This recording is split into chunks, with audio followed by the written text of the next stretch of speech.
सुरक्षा और संस्कार। संस्कार की शिक्षा भी होनी चाहिए, सुरक्षा भी होनी चाहिए और संस्कार भी होने चाहिए। बहुत आवश्यकता है बहनों, इतनी ज्यादा आवश्यकता है। ये जो नारी समाज है ये ब्रह्मांड की आदि शक्ति है। और यदि मैं ये कहूँ कि आदि शक्ति भी बहुत महत्वपूर्ण शक्ति है जिसके बिना कुछ हो ही नहीं सकता। जैसे मान लो यदि आपातकाल ऐसा आ जाए कि कोई सृष्टि का विनाश होने लगे, कोई परमाणु बम डालने लगे, तो ये कहते हैं कि बहुत सारे लोग मर जाए। आप सुनी होगी बात, तो उसमें भी सारे पुरुष मर जाए, भगवान ऐसा ना करे, सारे पुरुष मर जाए तो बोलो सृष्टि चलेगी या नहीं चलेगी? चलेगी। यदि वहां पर एक दो भी जितनी महिलाएं जीवित हैं तो सृष्टि चलेगी। और यदि सारी महिलाएं ना रहे और पुरुष रहे तो सृष्टि चलेगी? नहीं चलेगी। इससे बड़ी बात तो क्या हो सकती है? महिलाएं इस समाज का, इस ब्रह्मांड का एक महत्वपूर्ण अंग है। अभी मैंने आपके सामने मंत्र पढ़ा, अहम केतु अहम मूर्धा अहम मूर्धा विकास, ऋग्वेद का मंत्र, कितना सुंदर मंत्र है। एक गौरवमयी नारी शक्ति, नारी ये अपनी भुजा उठा करके कहती है, अहम केतु, मैं इस राष्ट्र की ध्वजा हूँ, मैं इस राष्ट्र की पताका हूँ। जिस प्रकार से राष्ट्र की पताका को नीचे नहीं झुकाया जाता, नीचे नहीं गिराया जाता, तिरस्कार नहीं किया जाता, अपमान नहीं किया जाता, राष्ट्र की ध्वजा को नीचे गिराने का दंड है, उसी प्रकार से मैं इस राष्ट्र की ध्वजा हूँ, मैं इस राष्ट्र की केतु हूँ। मेरा अपमान करने वाले दंडित होंगे, अवश्य दंडित होंगे। क्यों नहीं? नारी का अपमान सही नहीं है। यत्र नार्यस्तु पूज्यन्ते रमन्ते तत्र देवताः, यत्र नास्तु न पूज्यन्ते सर्वशस्त्रा फलाक्रियाः। जिस देश में, जिस राष्ट्र में नारियों का सम्मान नहीं होता, उस देश में कुछ भी क्रिया सफल नहीं होती, कोई भी कार्य सफल नहीं होता। और जिस देश में नारियों का सम्मान होता है वहां सारी दिव्य शक्तियां अवतरित हो जाती हैं, वहां राम कृष्ण बुद्ध सब आ जाते हैं। नारी का सम्मान जिस देश में होगा, नारी की शिक्षा, सुरक्षा और संस्कार जिस देश में होंगे, वो देश देवताओं का बन जाता है। सुना है, सुनते थे, इस देश में 33 करोड़ देवता थे। उस 33 करोड़ जब जनता अपने देश की थी, उसमें सारे लोग देवतुल्य थे। उन देवताओं को जन्म देने वाली नारियां थी। हमारे शहीदों को, हमारे महापुरुषों को, शिक्षाविदों को, सबको जन्म देने वाली नारियां, सबको गोद में खिलाने वाली नारियां। तो वेद का मंत्र कहता अहम केतु, आगे कहा अहम मूर्धा, मैं मूर्धा हूं, मैं इस राष्ट्र का मस्तिष्क हूं। ये शरीर है, इस शरीर में धर्म यदि कोई है तो पुरुष है, और सिर है तो कोई वो महिला है। इसलिए मैं कहा करती हूँ कि और चाहे महिलाओं को आरक्षण मिले या ना मिले, परंतु महिलाओं को विधिक होना चाहिए, 50% होना चाहिए। मैं वाद विवाद शास्त्रार्थ करने वाली हूँ, मैं इस राष्ट्र की कुशल अधिवक्ता हूँ। अधिवक्ता किसे कहते हैं? जो हमारे वकील होते हैं। मैं इस राष्ट्र की कुशल अधिवक्ता हूँ। और ऐसा नहीं था, कुशल अधिवक्ता ही नहीं, मैं मुख्य न्यायाधीश हूँ। जिस समय शंकराचार्य का और मंडन मिश्र का शास्त्रार्थ हो रहा था, उस समय शंकराचार्य को नारियों की बड़ी निंदा करते थे, ऐसा सुना जाता है। परंतु शंकराचार्य ने कहा कि मंडन मिश्र, हमारा शास्त्रार्थ हो रहा है, हमसे बड़ा विद्वान कोई ऐसा व्यक्ति चाहिए जो मध्यस्थता करे शास्त्रार्थ की, जो बताए निर्णायक भूमिका निभाए। और मंडन मिश्र की चिंता में पड़ गई, तो उसने कहा, शंकराचार्य जी ने कहा, सोचते क्या हो, आपके घर में जो आपकी पत्नी है जिसका नाम है भारती विद्याधरी, दूसरा नाम उसका विद्याधरी, आप इनको मध्यस्थ बना लीजिए। इतिहास साक्षी है, जब दोनों का शास्त्रार्थ हुआ, मंडन मिश्र का और शंकराचार्य जी का, तो भारती को, मंडन मिश्र की पत्नी भारती को, विद्याधरी को निर्णायक बनाया गया, न्यायाधीश बनाया गया। तो इसलिए मैं कहना चाहती हूँ कि हम जो महिलाएं हैं, हमें अपनी शक्ति को पहचानना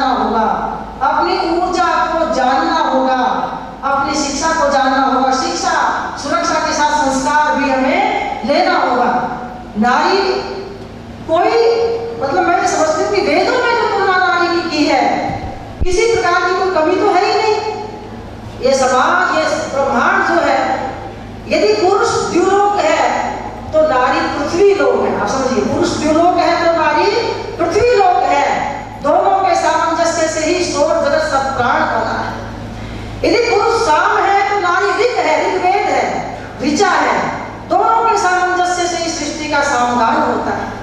यदि पुरुष वीणा दंड है तो नारी वीणा तंत्री है, दोनों के सामंजस्य से ही जीवन के संगीत की झंकार निश्चित होती है।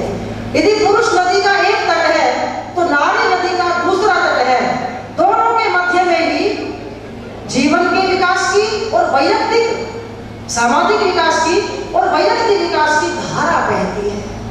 नारी पुरुष दिन है तो नारी रजनी है, पुरुष प्रभात है तो नारी उषा है, पुरुष आदित्य है तो नारी प्रभा है, पुरुष अग्नि है तो नारी ज्वाला है, पुरुष तनु है तो नारी लता है, पुरुष पुष्प है तो नारी पंखुड़ी है, पुरुष मेघ है तो नारी विद्युत है, और पुरुष तनु है वृक्ष है तो नारी लता है, पुरुष पुष्प है तो नारी पंखुड़ी है, पुरुष धर्म है तो नारी धीरता है, पुरुष कर्म है तो नारी विद्या है, पुरुष सत्य है तो नारी श्रद्धा है, पुरुष सत्य है तो नारी सेवा है, पुरुष अभिमान है तो नारी क्षमा है। नारी कहाँ कम है, दोनों के सामंजस्य में ही पूर्णता है और इसी में सृष्टि का विकास है, अन्यथा सृष्टि का विनाश है। हमें नारी के महत्व को समझना होगा, हमें अपने महत्व को समझना होगा और शिक्षा और सुरक्षा के साथ संस्कार को भी जोड़ना होगा, तभी हमारी पूर्णता है। इतना ही कहकर मैं अपनी वाणी को पूरा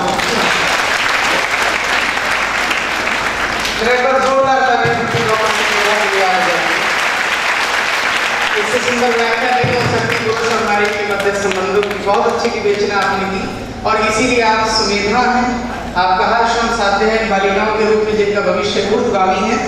हम उम्मीद करते हैं आप दीर्घायु और आज सम्मान के लिए निश्चित रूप से सुपात्र की आपकी परंपरा है। मंचासीन हमारे सभी अतिथि वृंद से हमारा निवेदन कि यहाँ आ जाएंगे, और राहुल सिंह जी व्यवस्था में जो भी दिग्प्रज्वलन की व्यवस्था में यहाँ पर है साथी हमारे, वो यहाँ आ जाएंगे। अवस्थी जी, मैं निवेदन कर रहा हूँ एडीएम साहब से, महमूद आलम अंसारी जी से, और हमारे बीच मौजूद हैं विजय गौतम जी एसपी महोदय, सभी अधिकारी वर्ग डीएसए साहब हमारे बीच मौजूद हैं, जिला विद्यालय निरीक्षक हमारे बीच मौजूद हैं। सभी से करवत प्रार्थना की इस दीप प्रज्वलन क्या पूरी दायित्व में शामिल हो, सुनिश्चित हो। एसएसएच में सार्वजनिक संबोधन के माध्यम से डॉक्टर सुमेधा जी ने जिनका शोध विषय का है, इसी बीच में निवेदन कर रहा हूँ आश्रमी कॉलेज की हमारी जो छात्राएं हैं वो यहाँ इस तरफ आ जाएंगी, अपने स्वागत गीत के प्यारे के लिए पीछे से आएंगे, आप लोग आराम से आकर इधर खड़े हो जाएंगे। हमारे अधिकारी वर्ग जो जिनका यहाँ पर आना अपेक्षित था सभी हमारे बीच मौजूद है। हमारे बीच मौजूद हैं एडीएम साहब महमूद आलम अंसारी जी, डीएस रविदत्त जी, समाज कल्याण अधिकारी मनोज यादव जी, डीएसए साहब गिरवर सिंह जी, डीपीओ तरुण वर्मा जी, समन्वयक आज के इस कार्यक्रम के अब्दुल मजीद खान साहब, और उनके साथ बाकी सभी अधिकारी डीपीओ तरुण वर्मा जी, और उनके साथ एडीएसए कुसुम सैनी जी और एसीएमओ राम जी वर्मा जी। जरा सभी अतिथि वृंद के लिए एक बार जोरदार तालियां उनका स्वागत कर दीजिए। ये परंपरा है, पूरी दायित्व है किसी भी कार्यक्रम की शुरुआत दीप प्रज्वलन से, इस उम्मीद के साथ कि जिस तरीके से इस रोशनी का, इस ज्वाला का एक ही उद्देश्य है तब को हर देना, उसी तरह से आज के हमारे इस कार्यक्रम में हमारी सफलता। मैं अतिथि देवो भव की राहुल सिंह जी से निवेदन करूंगा कि यहाँ थोड़ा मेरे पास आ जाएंगे, और अब अतिथि देवो भव की इस परिपाटी का निर्वहन करते हुए मैं सम्मान के साथ जी निवेदन कर रहा हूँ जिला विद्यालय निरीक्षक महोदय रविदत्त जी से। रविदत्त जी से निवेदन कि आपके मंच पर अतिथियों को एस्कॉर्ट करने के लिए जरूर आ करें, नमस्कार के लिए जोरदार तालियों से आपका स्वागत करेंगे। इसी के साथ मैं निवेदन कर रहा हूँ एडीएसए कुसुम सैनी जी से कि आप भी यहाँ मंच पर आकर के मंच को सुशोभित करें, और आपसे दीपक जी से निवेदन कि उनको आप एस्कॉर्ट करें प्लीज। हाँ जी, जोरदार तालियों से जब तक हमारे अतिथि मंच तक न पहुँचे आपकी कर्तव्य अगर होती रहेंगी तो बहुत अच्छा रहेगा।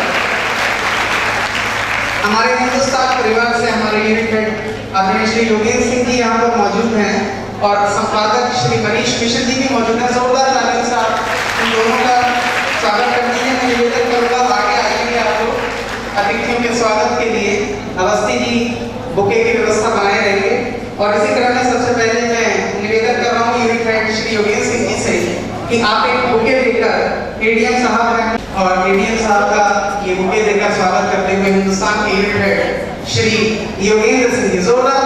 इसी क्रम में मैं निवेदन करूंगा संपादक महोदय श्री मनीष मिश्र जी से कि वो एएसपी साहब विजय गौतम जी का ये बुके देकर उनका अभिनंदन करें।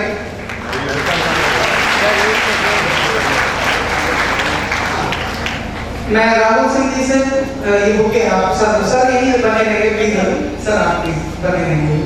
और इसी क्रम में निवेदन कर रहा हूँ कि जिला विद्यालय निरीक्षक महोदय रविंद्र जी मंच पर मौजूद हैं, एक बुके देकर संपादक महोदय श्री मनीष मिश्र जी उनका भी अभिनंदन करें।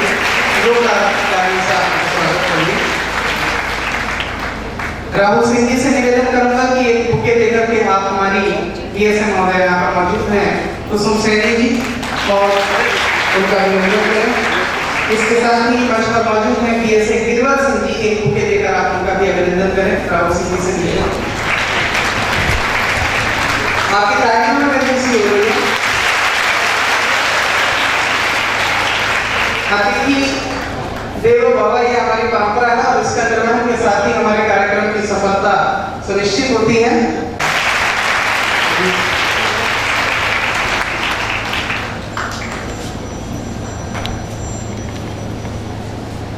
पिछड़ा वर्ग कल्याण अधिकारी आशीष कुमार सिंह जी भी मंचासीन है। मैं एक बार पुनः संपादक महोदय श्री मनीष मिश्र जी से निवेदन करूंगा कि एक बुके देकर आप कर दिए और आपकी तारीफ भी करते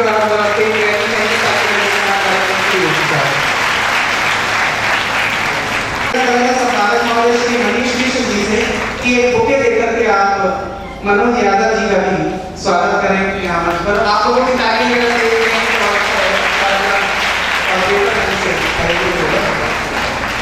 अतिथियों के सम्मान की इस परंपरा के बाद जैसे कि मैंने कहा कि बीच बीच में जो भी अधिकारी हमारे आएंगे, जो भी अतिथि वृंद यहाँ दर्शक यहाँ भी मौजूद है, सभी का हम अंतराल से स्वागत करते रहेंगे। लेकिन एक बार पुनः जोरदार तालियां की छात्राओं से कि वो एक सुंदर अपना स्वागत गीत लेकर हमारे अतिथियों के सम्मान में कॉर्डलेस माइक आप इनको दे दीजिएगा और आप चाहें तो यहाँ बीच में भी आ सकते हैं। जरा इन छात्राओं के लिए एक बार जोरदार तालियां क्योंकि अतिथियों के स्वागत के लिए गीत तैयार करके आएंगे उसकी प्रतीक्षा में।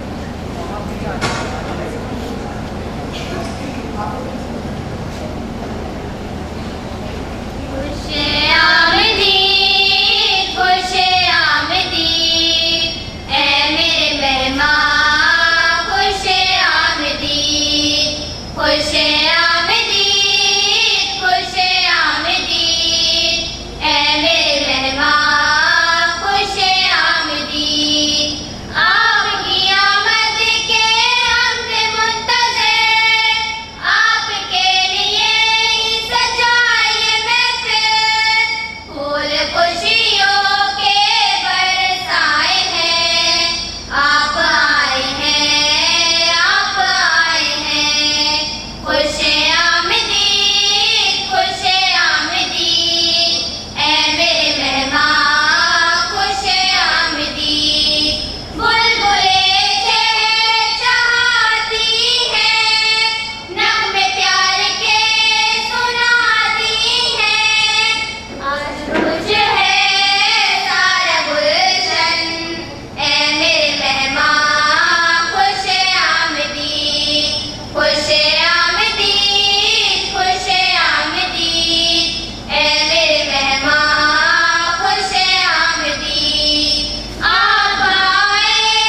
शायद जितना सुंदर इनका तलफ़ुज़ था उसमें मतलब वो तो आपके स्वागत में मुंतज़िर है कि जैसे और खुशामदीद और आपकी तारीफ भी कर रहा है, कभी खुशी महसूस नहीं हुई। एक बार पुनः जोरदार तालियां।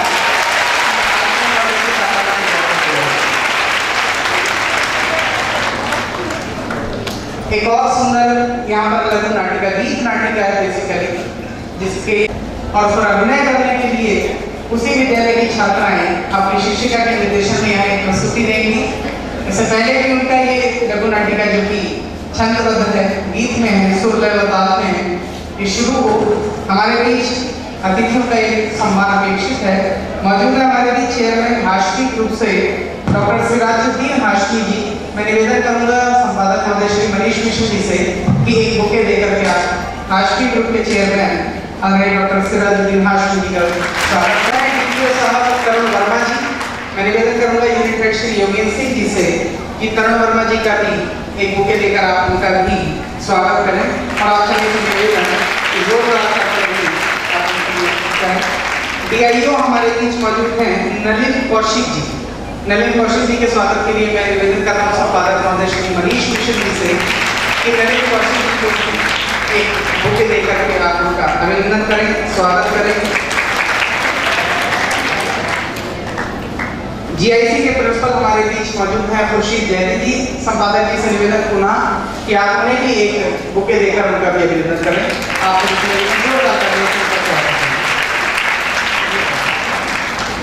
CO सिटी महोदय हमारे बीच मौजूद हैं शील कुमार जी। सर एक बार पुनः कष्ट आपके लिए जोरदार तालियां आप लोगों को बरसी रहनी चाहिए, क्योंकि हमारे बीच तमाम मौजूद हैं, सभी अतिथिगण मौजूद हैं। सभी का अभिनंदन, स्वागत शब्दों के सोर्स ऑफ इंस्पिरेशन मान सकें। हमारे बीच अब एक लघु नाटिका है, गीत नाटिका। जोरदार तालियों से ग्रुप चोटी पर विद्यालय की छात्राओं का स्वागत करें।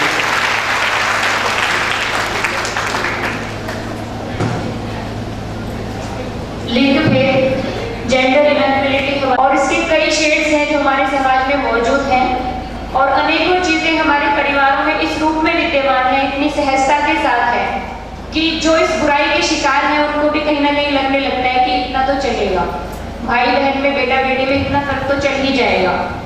लेकिन आज हम इस हल्के फुल्के फर्क की बात नहीं कर रहे, हम अपने देश के कुछ ऐसे इलाकों की बात कर रहे हैं जहाँ पर लिंग भेद की वो प्राथमिक स्थिति आज भी मौजूद है, जिसमें लड़के लड़कियों के पालन पोषण को लेकर भी बहुत बड़ा भेदभाव किया जाता है।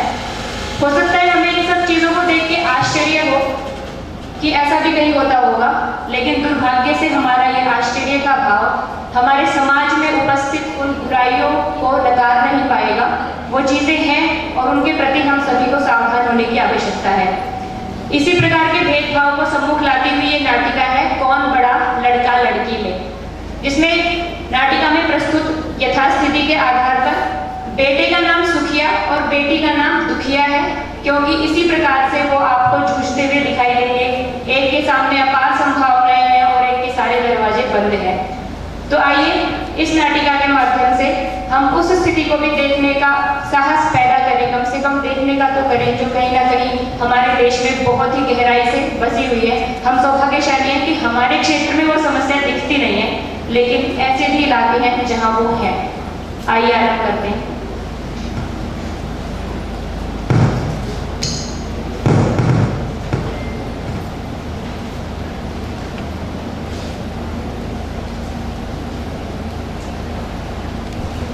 Thank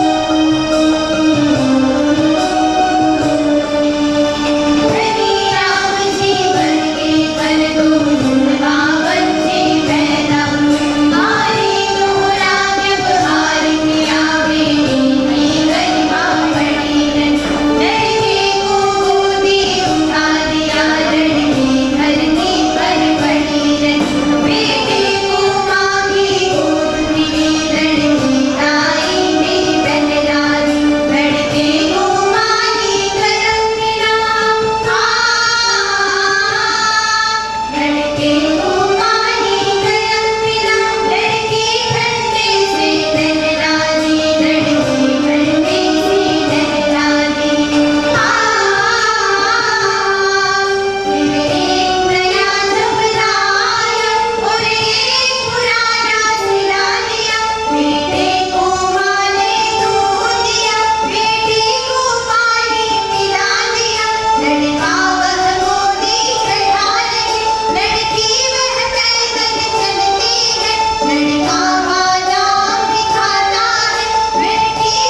भाभे की लाठी, जिसको संभालने में दोनों ने सर्वस्व समर्पित कर दिया।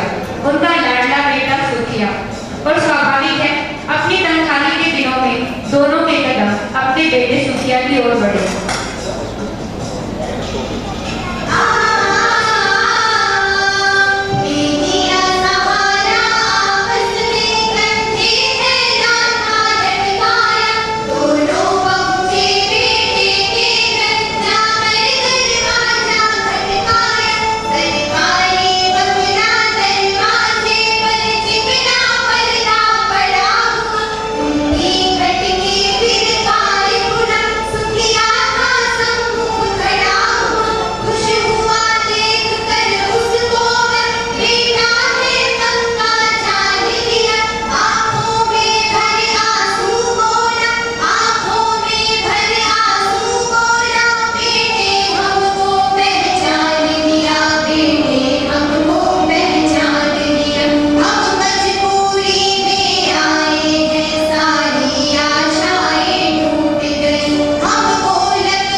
एक धुंधली आशा की किरण अभी भी नजर आ रही थी, और वो थी उनकी दुधियारी बेटी। बेटे से निराश होकर बूढ़े माता पिता एक बार अपनी दुखिया से मिल लेना चाहते थे। फिर देखिए दृश्य क्या होता है।